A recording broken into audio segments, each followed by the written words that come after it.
Welcome, DIY enthusiasts and new homeowners, to our essential guide on connecting your washing machine correctly, ensuring a leak-free and odor-free laundry experience. Today, we're tackling the crucial steps to avoid common issues like puddles and unpleasant smells by focusing on the correct connection of both water hoses and the drain siphon. Our first step involves the water inlet connections, which are vital for preventing leaks right from the start. Always apply Teflon tape to the threads of the tap before attaching the water inlet hose.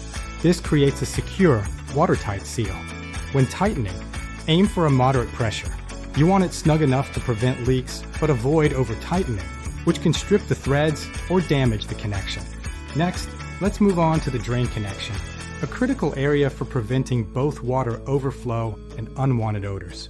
Insert the washing machine's drain hose securely into the siphon or standpipe, ensuring it goes deep enough to prevent splashing, but not so deep that it creates a siphoning effect. Once positioned, use a hose clamp to firmly secure the drain hose to the standpipe or siphon, preventing it from dislodging during the wash cycle. Crucially, leave an anti-return curve in the drain hose. This simple loop prevents foul odors from the drain system from entering your home. This curve acts as a water trap, effectively blocking sewer gases and ensuring your laundry area remains fresh. With all connections made, it's time for the all-important test phase to confirm everything is properly installed. Run a short wash cycle, preferably an empty one, and meticulously check all water inlet and drain connections for any signs of leaks or drips.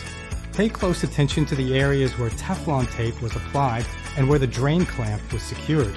These are common points for potential issues. If you spot any moisture, tighten the connection slightly or reapply Teflon tape as needed. Then retest until completely dry. Congratulations! Your washing machine is now properly connected and ready for use, ensuring efficient operation without any unexpected surprises. Stay tuned for our next helpful guide, where we'll tackle sealing the base of the toilet for another essential home maintenance project.